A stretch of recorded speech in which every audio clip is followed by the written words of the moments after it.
Okay, welcome to our very first webinar on the Food Systems Dashboard, which launched on Monday, June 1st.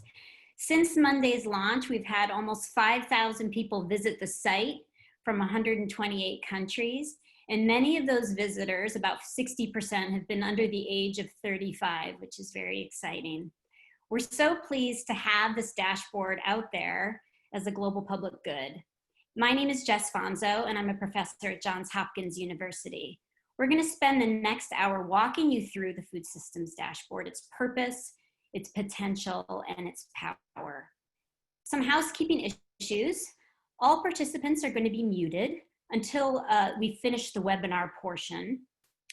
Over 1,300 people have signed up for the webinar, so we're really glad to see the incredible interest in it. I'm going to quickly introduce our six-person panel, in which presentations will be followed by a Q&A session at the end.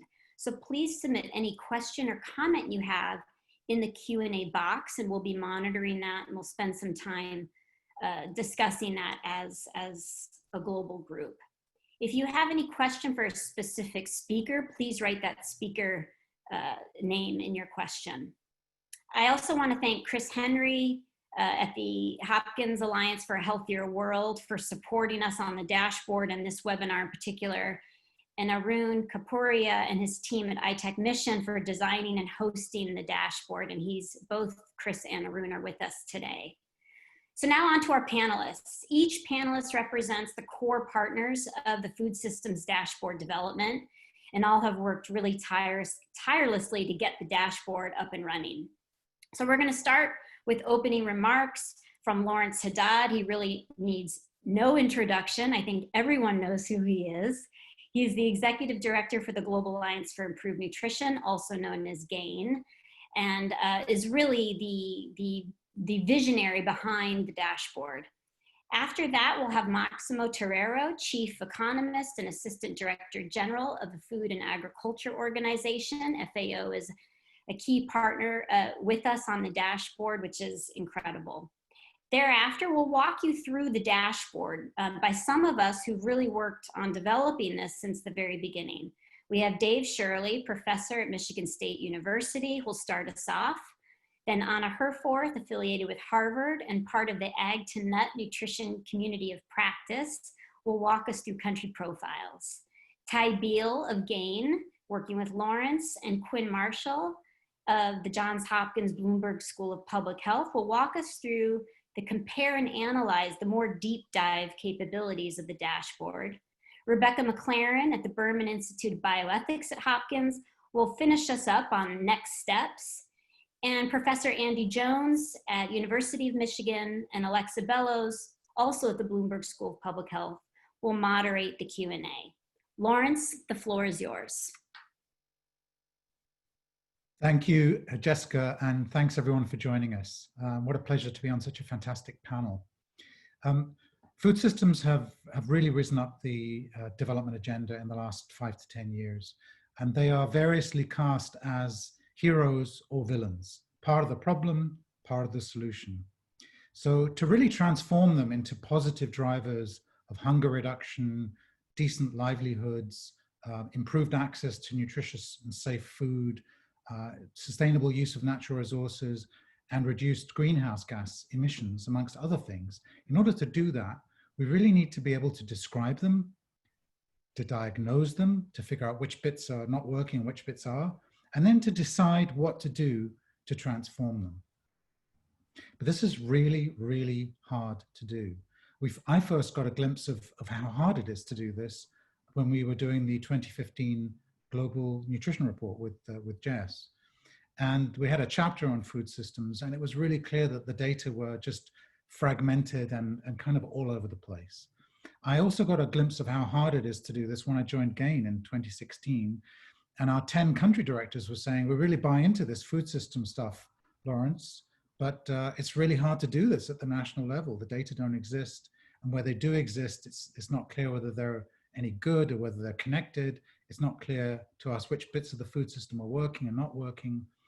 So Jessica and I, supported soon after by all the other fantastic partners on this panel, decided to create the dashboard, and I'm so pleased to see it live. You know what the URL is: foodsystemsdashboard.org. It was a big effort, big effort by all those people involved on this webinar, and then many more, to assemble, organize, quality screen, and then make user-friendly all of this data. The describe function is fully up and running, and we hope you're using the dashboard as we speak. It's brilliantly showcased. It will be brilliantly showcased by my colleagues today, and we're working really hard on the diagnosis bit and the decide components. The diagnosis bit saying, what are some of the thresholds for some of the indicators where we should be worried? And the decide is, well, what do we do about it? And we want to thank the 6 donors who agreed to take a chance on this crazy idea via GAIN's Making Markets Work for Nutrition program. They're the government of the Netherlands, the Ministry of Foreign Affairs, BMZ from Germany, SDC from Switzerland, Irish Aid, the Gates Foundation, and IDRC from Canada. And they've been joined by USAID and CIF, and they've come on board lately, and Rockefeller Foundation looks like they are going to come on board shortly as well. With the kinds of data we have in the dashboard, we really stand a chance of transforming food systems. Without that data, we're just flying blind. So please use the dashboard, share it, critique it, act on it, and help us improve it. Thank you. Maximo, over to you. Thank you very much, Lawrence. And ladies and gentlemen, it's a great pleasure for me to be here with you today and in the launch of the food system dashboard. I am pleased that we are finally focusing attention on food systems. Food systems are well known, are critical in promoting healthy diets and improving nutrition. However, as Lawrence properly stated, we have been blind around it, and we have been talking a lot about it, but we have not been finding a way to be able to identify the different problems and the different elements of the food system. Unhealthy diets today contribute to about 11 million deaths every year. Furthermore, with the deadline of 2030 for the Sustainable Development Goals fast approaching, much remains to be done in terms of eradicating hunger and malnutrition. We need to transform the food systems. And why? Because our latest numbers on hunger, people undernourishment are extremely high, unacceptably high. Even more, today, around 2 billion people do not have access to a healthy diet, which is, they are micronutrient deficient. And obesity and overweight is associated with non-communicable diseases, which are increasing in all regions of the world. More than 2 billion adults are overweight or obese. And not only that, we are facing today with COVID-19, which is adding a new layer of challenges. Within 3 months of its arrival, we saw disruptions in all aspects of the food system, from production, processing, all the way to consumption, including food waste. Millions of people lost their livelihoods and access to nutritious food. And also, it completely stopped all the health activities that were happening and which are crucial to complement with the nutrition aspects. At FAO, we are convinced that food systems transformation is at the heart of addressing the global nutrition challenges. And this is because food systems are universal. Everyone must eat, and so they connect people everywhere in a complex economic, social, and environmental web. However, transforming food systems is a challenging endeavor, given its complex, expansive, and rapidly evolving nature. This is where the food system dashboard adds value. The dashboard presents food systems data that is easy to understand and visualize its linkages with diets and nutrition. Providing quality and timely data is one of the ways FAO supports its member organizations. The food system dashboards, with its comprehensive repository of relevant data and information on nutrition and food systems, can enable FAO in supporting its members in knowing the status of their food system and monitoring the impact of the program towards the eradication of malnutrition in all its forms. FAO has contributed with information and will keep contributing as much as we can with all the new data that we're generating. We are trying to do a revolution of data in FAO, and this is exactly what we want to work with partners like GAIN and Hopkins and others, so that we can build these type of tools that people can access. We look forward to contributing individual dietary intake data in the near future through our global individual food consumption tool, the FAO WHO gift. FAO also has a worldwide footprint. FAO has a centralized office in multiple countries and multiple regions of the world. And this creates a huge opportunity for the dashboard to be used. And we need to find ways in which we can support the dashboard to be able to scale it up to all the countries of the world. As you know, the UN Secretary General has called for a Global Food Systems Summit in 2021 with the aim to raise global awareness and actions to transform food systems. But this is just one step. What we want is a food system transformation. And this dashboard is another step moving forward. And the release of this dashboard is timely. Countries can use the dashboard to understand the gaps in their food systems and act, which will be a great contribution to the transformation sought by the Food Systems Summit. We are really thankful for all the teamwork that has happened, and we are really supportive of this initiative. And I really hope that this event today will leverage our potential to work together and support countries around the world to make real progress for the Sustainable Development Goals. At this point, we cannot wait anymore, and we are really happy of this initiative, and we are completely on board to keep helping it, providing all the data we can and all the analytical work that we can. Thank you very much. Pass to you, David. Okay, thank you, Maximo, and hello, everybody. My name is Dave Shirley with Michigan State University, and I'll be walking you through the food systems framework that you're now looking at, and that is the foundation for the dashboard. The dashboard was built on this framework. So if we think about frameworks, any framework is a way of organizing and simplifying in order to do three things. First, we want to think rigorously about an issue. Then we want to quantify and analyze that issue. And oftentimes, and certainly, most certainly in this case, as Lawrence emphasized, we then want to do this with the purpose of designing, and implementing better policies and programs. So in this particular case, of course, we want to do this, and we hope that the dashboard helps you to do this around the processes and activities, the structures, the actors, and the outcomes that are involved in producing food and making it available in multiple forms and in multiple places to the people that need to consume it. Okay. So more particularly, and this is important in your understanding of and your use of and your expectations from this dashboard, the dashboard focuses on doing this in a way that is healthy and sustainable. Okay, so this focus, and in particular the focus on health, has driven the evolution of the dashboard, and it defines both its potential and the future challenges that it has as it continues to evolve.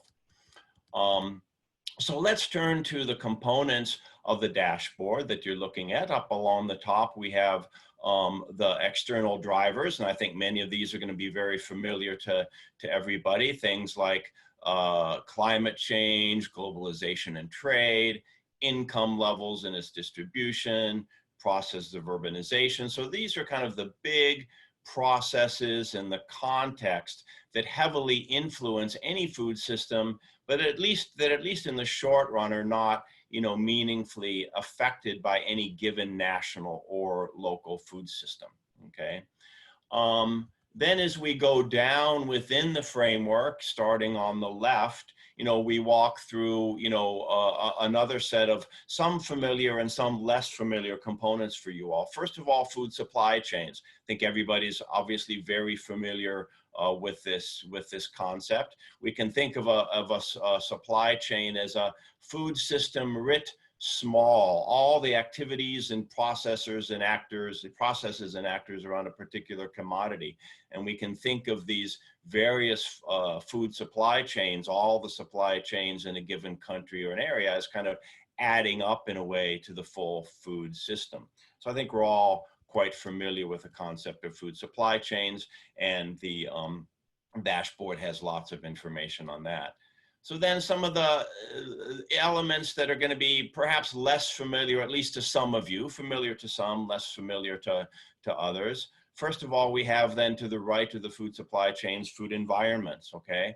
We can think of food environments as the portion of the food system that consumers come into contact with, and in which the consumer makes her decisions about what to buy and what eventually to consume, okay? So it's the food system that the consumer actually experiences. And an important point here is that different individuals in a given global or regional or national and even local food system can experience that system in different ways. They come into contact with different food environments that are found within a given food system. We then move over to the idea of individual factors. So these are the capacities, economic capacities, for example, the knowledge, the values and aspirations, and the circumstances that an individual brings to the food environment that they're experiencing, okay? So here again, different people can respond very differently to the same food environment. So again, kind of the overall point here is that just as individuals can experience different food environments within the same broad food system, they can also respond differently to the same food environment, okay? And finally, we come to consumer behavior. So the food that consumers acquire, the way they prepare and eat it, and that all result in diets. And these diets, of course, are at the center of nutrition and health outcomes. So Anna and Ty and Quinn are going to be walking you through the dashboard. But before that, I just wanted to note one of the key challenges of the dashboard, which some of you over time may help us address. And that is that as one moves from the left to the right in the system, okay, indicators become less available. And especially as we get into the food messaging portion of the food environment and then onto individual factors and consumer behavior, they're less available. This does not make them less important to understanding dietary outcomes and food systems and to designing effective policies and programs to improve those outcomes. So the point is that these gaps can be filled, but they require some new data on aspects such as messaging and so forth, and they require more analysis of existing data, okay? And getting this new data, doing more analysis of this data requires sustained commitment from a team of people committed to working on these issues. And what I've learned is that with leaders like Lawrence and Jess, these things tend to happen. So over to Anna, and thank you very much. Thanks, Dave, for that great introduction to the framework that we're using for the dashboard. And now I'd like to head over to the country profile section of the dashboard, which you can find on the home page. And I'll demonstrate some of the data that can be looked at, analyzed at country level. Here using Benin as the example.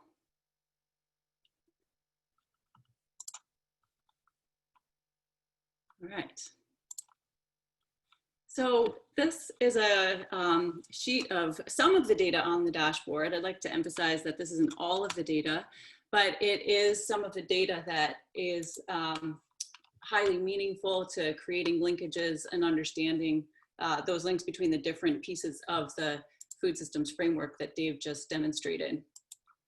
So first I'm going to navigate right to the diets and nutrition section of the country profile and look down here at nutrition outcomes.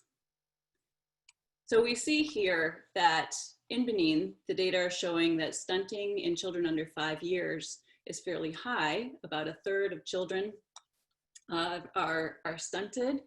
And here you can see compared to the regional and global average. And also we can see that in Benin, there's very low overweight in children under 5.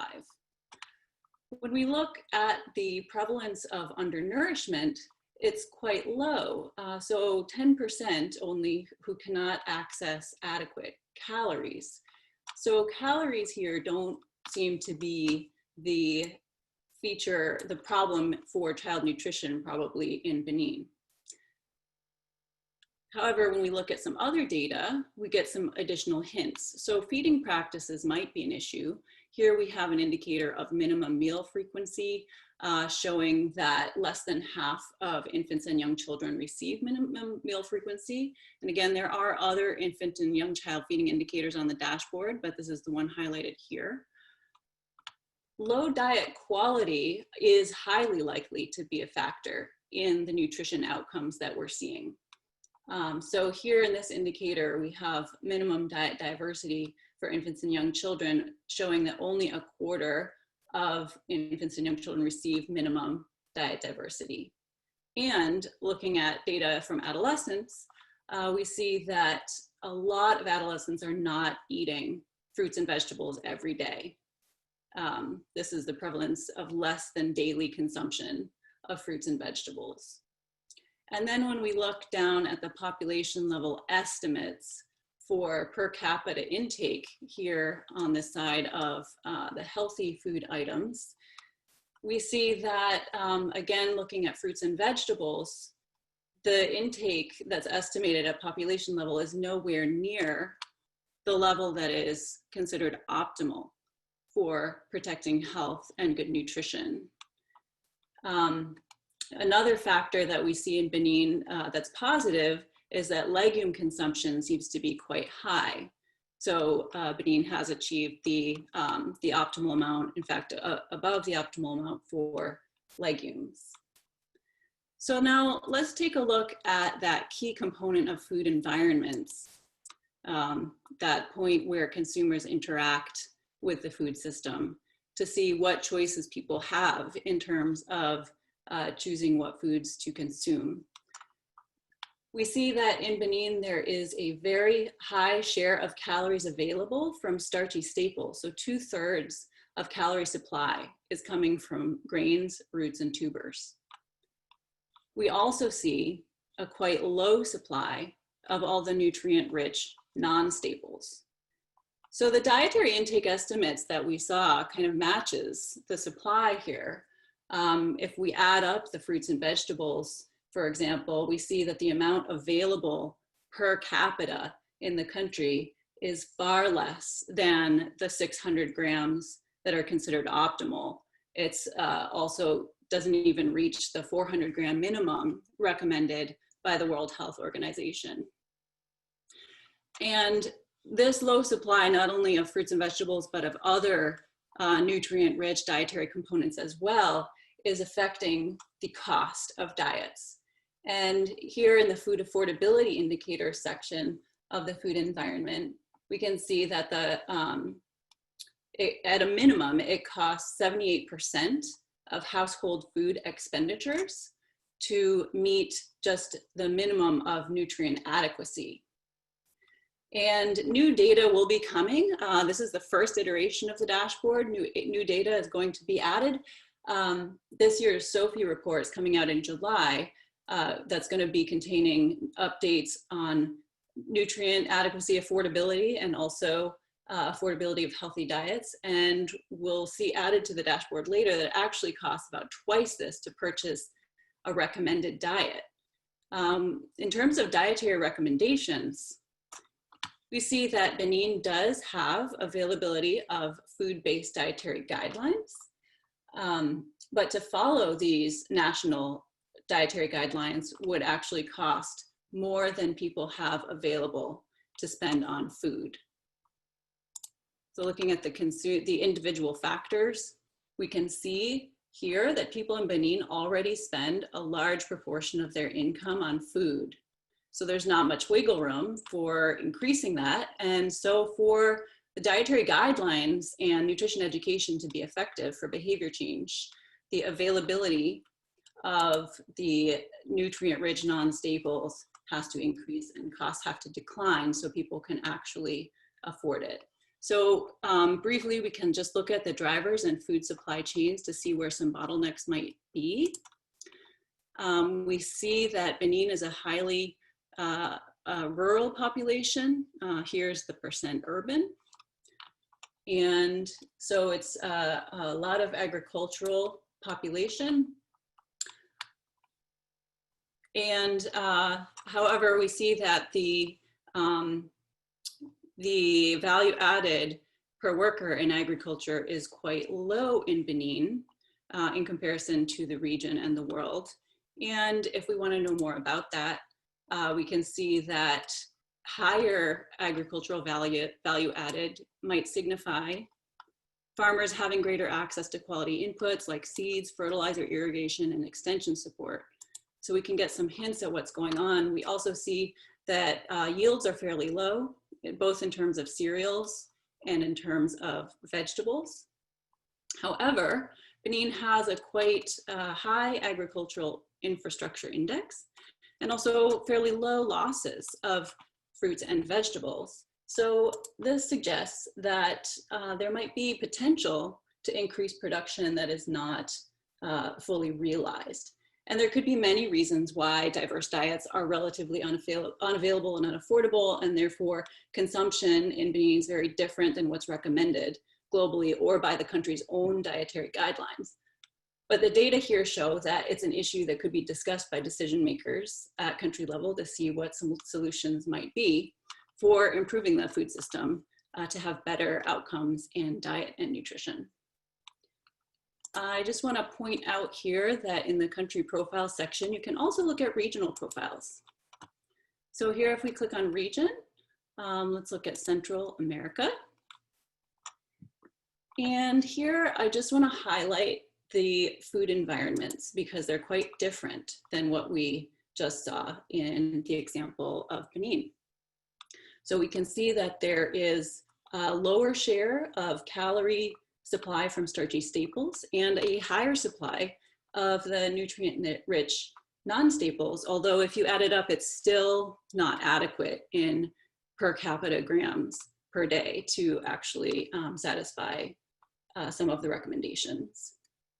And we also see in Latin America very high sales of packaged and ultra-processed foods. And in Latin America here, you can see that it's actually above the global average. Now, when we look at the diets and nutrition, diet diversity is quite high relatively in Central America. And also prevalence of soft drink consumption is very high.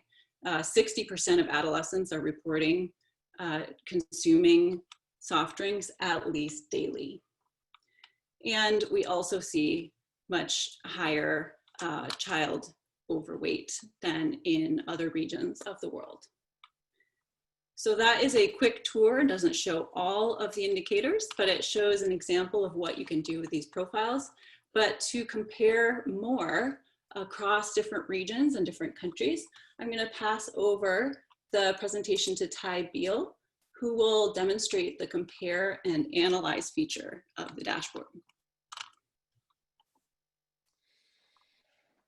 Thanks, Anna. So I'm going to walk us through the details of how to use the compare and analyze section and give you a brief overview of what it looks like here. So up at the top, we have the different links that we can click on that give us a sense of different indicators that we can view at the map view as we go across, which Dave explained. Now, if you want to click on a specific indicator, you can hover over and you can even view subgroups within each indicator. Now, the map defaults to the map view at the country level. And we can see that up at the top, we also have the ability to sort by region, and we can view the region aggregation. If we want to change the year, we can do that up at the top as well. That defaults to most recent year. And you can also play on the bottom here so that you can see the trend over time. Here we see the indicator that's selected, agriculture, forestry, and fishing value added per worker. And if you want to click more about it, you want to understand the definition and the source, you can click on the I. On the right-hand panel, there's a toolbar that lets you have different features. So for example, you can view the data table and actually download the data for this indicator specifically. You can also view things like the rank chart, which sorts the order of the indicator by country. And you can view the trend over time. And the legend is on the left here. So as an example, let's just walk through a country. Let's say that we are looking at Bangladesh here, and we want to understand diets. So we're going to look specifically at vegetable intake. We can see in Bangladesh, by hovering over, only 57 grams of vegetables are consumed by adults, far below recommendations and actually lower than the rest of South Asia. We may want to check how is the food supply of vegetables is that low as well, and likely is. We do see that there's only about 100 grams available in the food supply, lower than other countries as well. Now we may think, what's driving that? And we want to look into maybe reasons in the food supply chain that could be driving that. So let's look at vegetable yield. Yeah, sure enough, vegetable yield in Bangladesh is lower than other countries as well in South Asia. Now we can view the trend over time here. And as we can see, it's improved to some extent, but not very much. We can also look at other factors in the food supply chains, like losses of vegetable crops. And here it's clear, losses are not particularly low, so compared to other countries in the region. We may also be interested in an indicator of dietary diversity. So if we go to nutritional status, let's look up an indicator, dietary intake, let's look up an indicator for young child diets. To move this. So minimum dietary diversity is low in Bangladesh. It's low in all of South Asia, but it's much lower than other countries in the area like Thailand and Vietnam, and it's much lower than it should be. And so we may think, what's the cause of that? We may want to look at the dietary share of dietary energy from starchy staples, and we do see, in fact, that Bangladesh has a very high share of energy from starchy staples, which are generally nutrient poor, very high in rice. And in fact, if you look at the rank chart, you can see Bangladesh is tied for the highest with Madagascar. So we can also look at this through a bubble view. And here the bubble size represents the indicator, which is currently the share of energy from starchy staples. You can adjust the axes to be different indicators that are available in the dashboard. So let's first look, set the population total on the y-axis. And we'll keep the x-axis at final consumption expenditure, which is an indicator of purchasing power. And what we'll do is we're going to compare across country, region, food systems type, and economic classification. But first, let's start out by selecting Bangladesh and Vietnam. And we'll add the region that corresponds with these countries. So Southeastern Asia and Southern Asia. Now, if we start at the beginning, we can see that Vietnam in red and Bangladesh in blue have relatively similar population in 1960, similar purchasing power, and Vietnam only has a little bit less share of dietary energy from cereal, roots, and tubers. In Southern Asia, we see that the share is much lower than Bangladesh, and in Southeastern Vietnam, it's lower than Vietnam. But over time, we see very different patterns with Vietnam and Bangladesh. So whereas Bangladesh remains relatively similar in their share of energy from starchy staples, Vietnam decreases rapidly. And so compared to the region in South Asia, we can see Bangladesh compared to South Asia in green does not keep pace with reducing the share of starchy staples. Now, on the other hand, Vietnam, when you progress over time compared to the orange circle, which is Southeastern Asia, it actually reduces much more rapidly. So that's one example of the tool. You may also be interested in an indicator of NCDs. So let's take a look at diabetes prevalence, okay? Now we're going to select a few different countries and options here just to mix it up. So if we go to the country view, let's select some other countries in the region so we can take a look at, see how they compare. So let's take a look at India, Bangladesh, India, and how about Pakistan? And then from food systems type, let's select rural and traditional, and also a high income classification. So we have here an example. We have Bangladesh in blue, we have Pakistan in red, India in green, rural and traditional in purple, and orange we have high income. So if we start at the beginning, we see all the circles are small. So diabetes is relatively low across most of these areas, but we can see that in Pakistan it's the highest. And then it actually increases rapidly in the rural and traditional food system type countries and in India and Bangladesh, even to the point where it surpasses high income countries. I'll now turn it over to Quinn, who's going to walk through the specific features of the dashboard in terms of food systems type and income classification. Thank you. Thanks a lot, Ty. So as just mentioned, my name is Quinn, and I'm a PhD candidate at Johns Hopkins University. And I'm just going to round out our demonstration of the dashboard by sharing the food systems typology feature.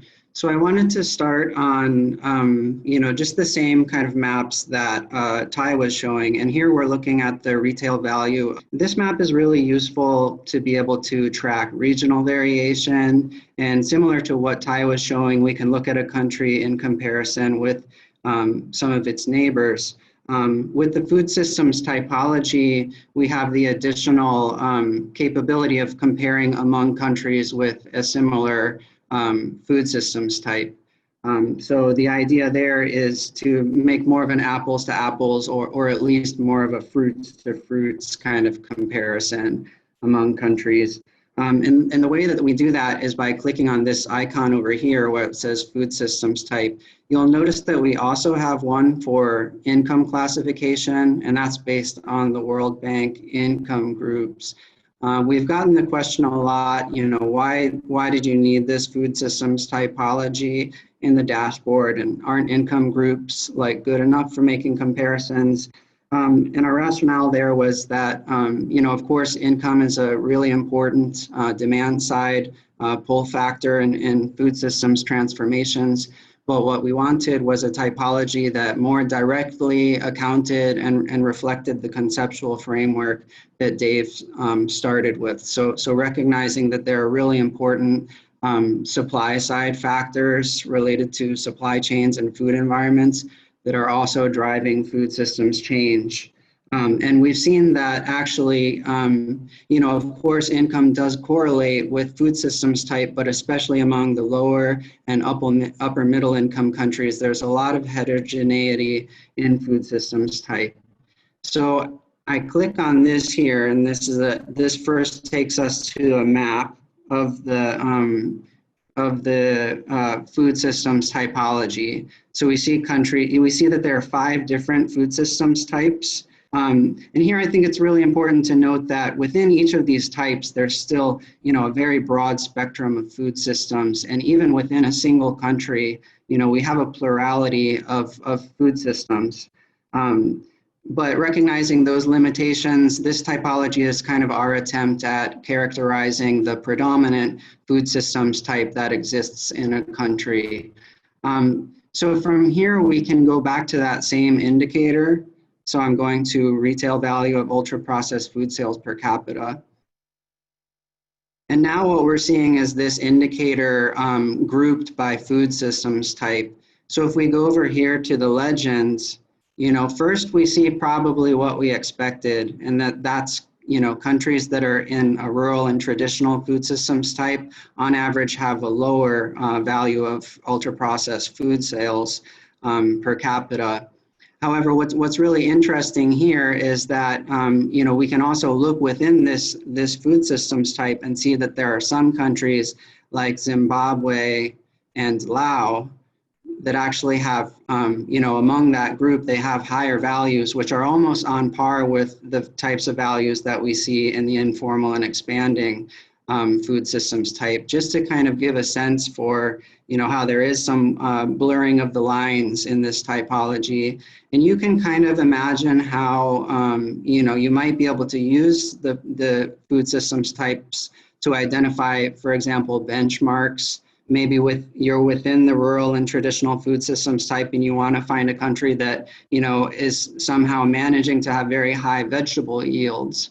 Or it might be the case that, keeping with this same indicator, we want to look at industrial and consolidated food systems types. And maybe here we want to benchmark against a country that somehow is managing to keep retail value of ultra-processed food sales per capita especially low. So you'll see that I kind of clicked around here. This is an interactive legend, so you can select and deselect depending on which type you want to look at. And I'll kind of finish up just by demonstrating some of the same features that Ty showed, which is our data table here. Okay, that one doesn't seem to be working. But if you open it up, you would see the same thing that Ty showed, which is the data table, but then it'll be grouped by food systems type. And we can go to this rank chart too. And now we have each of these countries labeled according to their food systems type. And here too, we can kind of, we can select and deselect depending on what we want to look at. So you can see that emerging and diversifying are having lower than some of these more industrial and consolidated countries. So we don't have time to go through the methodology that was used to develop the food systems typology today, but you can find that information in our About page. I do want to show you where we have written out kind of very stylized descriptions of what these food systems types are, and that's just kind of to give a bit of life to in a narrative way to the typology, and give a sense kind of for what are the broad patterns we see as food systems are transforming. So I'll now hand it over to Rebecca to cover the next steps. Hey everyone, I'm Rebecca. I'm just going to talk pretty quickly about the next steps for us. So those include continually adding more indicators. Right now we have 171 indicators, but we want to add to that. So we're especially interested in expanding the data we have related to environmental sustainability, as well as areas of the food systems where there isn't very much data, such as the individual factors and consumer behavior. So if you have any recommendations or want to partner with us about adding data to the site, definitely reach out. As you heard Lawrence discuss, the dashboard's meant to assist users in describing, diagnosing, and deciding on actions. So the work that we've done thus far is really focused on describe, that piece. So future work, we're going to use the data to work more on the diagnosis, to identify challenges that countries face in food systems, and then also creating a curated list of policy and program actions that would be targeted for areas of the food system to guide decisions and how to improve those. We also plan on pilot testing the dashboard in several countries. So those are some of our big next steps. And now I'll turn it over to Andy and Alexa for the question and answer. Thanks, Rebecca. So we've had a number of questions that have come in over the course of the panel here. Some of them I think have been addressed in part, but maybe we can go into in a little bit more detail. There was a number of questions about using the dashboard for doing sub-national analyses, doing intra-country analysis. A lot of the data we have are focused on data at the national level. So, what are the possibilities for actually looking at variation within countries? There's a lot of concern around disparities within countries that might be addressed through data like this. So that's kind of one big area. I think that another big area we saw come in was around, and Rebecca, you mentioned this a little bit, around partnerships. Some folks are asking how can they contribute to the dashboard. Some folks are seeing missing data for their countries. They want to know how they can contribute. How best can they contact us and to contribute to this? And some questions about data management. How is data collection being sort of coordinated? Is it centralized? Is it based in collaboration with some stakeholders? Are some things being automatically updated, and from what sources? So maybe we'll take those two big chunks of questions. We can go and I can move on from there. Rebecca, you touched on some of the issues around, getting in touch with the folks at the dashboard. You want to maybe elaborate on that a little bit more? Sure. So one way that people can get in touch is through the website. There's a contact us portion. There's also an email that's info@foodsystemsdashboard.org. So that would be one method. Another method would be to reach out to any of us individually if folks have our contact information. But yeah, from the site, the contact us or info@foodsystemsdashboard.org would be great ways. Great. Any thoughts from folks about the subnational piece of this? And I know we've discussed this quite a bit. Those data are oftentimes much more challenging to to find and aggregate, but we've discussed this somewhat. I don't know if Dave or Anna or Jess might want to chime in about that. I can start, and then maybe Dave can come in. We've been talking about the need for more subnational data because obviously food systems, they are global, they're regional, they're national, and they're very micro. And so, and as Dave had talked about, food environments are much more micro in what how people engage with the food system. So subnational data would be incredibly useful, particularly for policymaking decisions. And part of the pilots that we want to do in countries, not only is getting feedback on the utility of the dashboard, adding components that work for those who are making decisions about food systems in countries, but also what kind of subnational data is available. What are governments willing to share and put on a global open access dashboard? And how can we ensure that that data is of good quality? So we are very keen to have subnational data. We've gotten a lot of requests to add more of that, more nuance. So we'll be looking at that over the next year. But there's a lot, of course, issues around who owns the data, the quality of the data. So, and you know, just so all of you know, we curate this dashboard. It's pulled from other public servers like FAO Stat, which Maximo probably works with every minute of the day. And of course, we have to manually input some data that is not available on public servers, but is open and out there in PDFs, etc. So we try as much as we can to pull from a public server so that every time that data is updated on FAO Stat, it's updated on the dashboard. But maybe Dave and others, if they want to come in. Okay.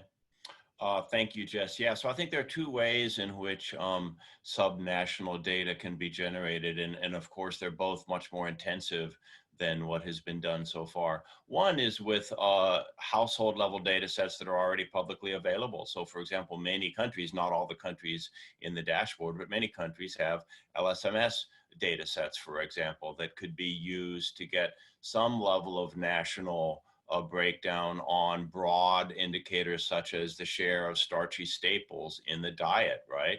Variability in incomes. There are income distribution data sets that are out there from the World Bank that are quite comprehensive. So and then there are other data sets potentially such as the DHS, and then related data sets that are less broadly available across countries, but that are available in a given country. So there's some of these data sets which I think can be exploited with time and analysis to do that. And then, you know, to really dig down into some of the subnational variability, you know, then it amounts to kind of teams at country level, motivated by what they see in the dashboard and asking these important questions, kind of coming together to pull together other data that's not so easily, that exists, but is not so easily available, that can be used to inform this. So yes, this is an ongoing process, and it'll take a lot of people contributing to be able to kind of grow this level. So. Anna, I don't know if you wanted to add anything. Only Maximo, I just want to add that one of the efforts that we're trying to do now is to bring the spatial dimension to most of the data we're using in FAOSTAT. So that could be a significant input that can complement the efforts being done. And we have now the geospatial platform, which is looking at that. So for example, on the supply side, we will be able to have significant information on disaggregated within the country of where things are being produced, and that can be useful to keep complementing. But it's tough work, as it was mentioned before. Andy, can I just jump in very quickly? Yes, please. It's Lawrence here. One of the questions I saw in the Q&A was some of the data seem kind of old. And of course, we're reliant on what data is out there because we pull from the data that's out there. But we're also very aware of the need to build some more dynamism into the dashboard, especially given the COVID crisis that's unfolding. with food systems all over the world. And so we're working with FAO and others to see what we can do to build some real-time data collection and reporting in there as well. Over. Great, thanks everybody. So there's another set of questions I think that are coming in that are interested in issues around decision-making and policy analysis. I think that sort of speaks maybe a little bit to the dynamism that you're referring to, Lawrence. How can the dashboard be used to assess policy effectiveness? In what ways can it be used to sort of inform decision-making as a decision-making tool? I think Dave initially mentioned, or when we first started out, that there's a big focus right now on describing, but we'll be building this out as we go. So maybe we can discuss that a little bit more around maybe what the promise and limitations may be of the dashboard for those kinds of that kind of work. There were some questions as well around pilot testing. We mentioned this a little bit, but some questions about where will it be done in collaboration with which stakeholders, and what would that kind of pilot testing look like in order to improve upon the dashboard. We have a number of questions as well around sort of more specific questions around bits of the data, and there was one I think Anna might be best able to address related to some of the data she was presenting on consumption. So there was a question around, are the per capita values of specific consumption categories obtained from dividing the total consumption by the population? And if so, we're assuming everyone consumes the same in the same way. So I think that's maybe an important question we can address. So maybe we can get to that after the first two around pilot testing and around decision-making and policy analysis. I don't know if Lawrence, if you would like to say anything about the policy analysis or decision-making piece of this. Sure, thank you, Andy. I mean, this is ultimately the goal of the dashboard, is to help policymakers figure out what they need to do. It's really intimidating to be faced with 100 different things you can do. So how do you use evidence as well as political opportunity and capacity at the national and subnational level to zero in on a manageable set of things you can actually implement and for which there's a political possibility that you can actually get it done? And I think the dashboard's going to help you. And I think Ty's example of Bangladesh and vegetables is a good one. If anemia in women is very high, and we know dark green leafy vegetables are a key part of iron consumption, and we know that the price of green leafy vegetables is very high. Food losses for green leafy vegetables don't seem to be a problem. Yields do seem to be a problem. Seed quality is a problem. Lack of bioavailable iron from other sources is a problem. It begins to zero down on where you might have to act. So I think it's a way of helping navigate this complex space. I like to think of it as Google Maps for food systems. It's not quite there yet. Over. Andy, I can take the pilot question really quick. We've been in conversations with Tanzania, Senegal, and some interest from Indonesia and India thus far. And the partners, of course, are different. In Tanzania, the GAIN country office has been leading the potential pilot and speaking with government there. In Senegal, this is being led by USAID's mission there in Senegal. And we've had some emails in the last 72 hours from countries interested in piloting the dashboard. So we want to see more of that. So please, if you are working in a country, we would love to engage with you and think about a pilot. So please do reach out to us. I can go ahead and answer. So there's been a lot of questions about specific indicators and whether we have data for those, which are great questions. So we don't have data for everything, of course, and we've pointed out what some of those are.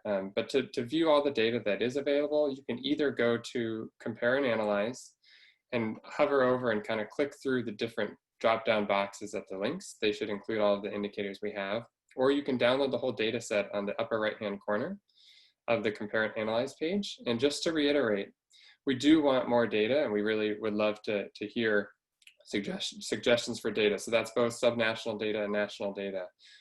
We would really love to keep building this out and improve it. So please, there's a contact link on the website, and just send us some requests or some suggestions for that. Thanks. maybe just quickly following up on that, Ty, there was a question about data quality. Countries may disagree or take issue with some of the data that are being shown for their country. How do we sort of manage the quality of data coming in from different sources? Because we are really pulling from a lot of different publicly available and other sources for this dashboard. So how does that process sort of get managed as we go along? Yeah, that's a question maybe for Ty, if you want to follow up on that at all.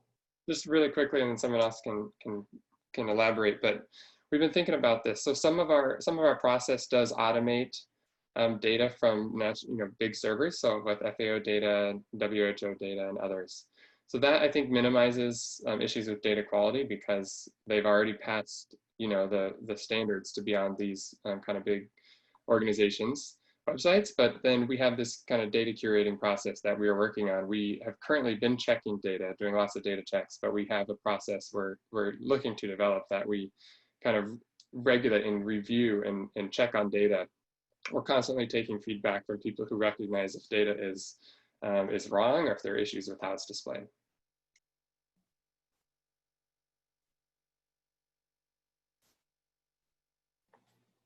Great, thanks, Ty. Anna, do you want to jump in on that question related to some of the consumption indicators? I think that probably has broader applicability as well around how we're seeing the use of the sort of national level data. Sure. So real quick, a general comment that the data we have available are global data sets, and they're not necessarily country level data. Specifically on the diet piece, most countries, it's important to be aware, most countries have never collected diet data, and many of those that have the diet data is old. So what we see here reflected on the dashboard right now is estimates on what people consume from whatever little data may be available from food systems data in a model to produce estimates. So there's a huge, huge need for diet data. We do the best we can with what's there, but that's a big gap that we're going to be addressing as a global community on into the future.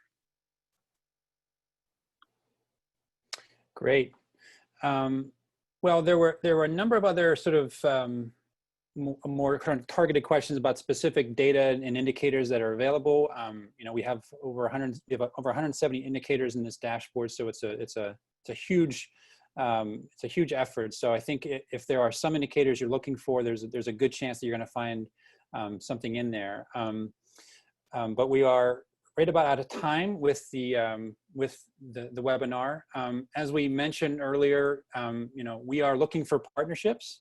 So as folks continue to have interest in the dashboard, please reach out to us to develop partnerships. So we're looking for more data, as we mentioned. There were a couple of questions in the chat about is this live? Yes, it's live. The link was shared several times in the link. So please go to the dashboard. Please start using it for all of its purposes: describing, diagnosing, deciding.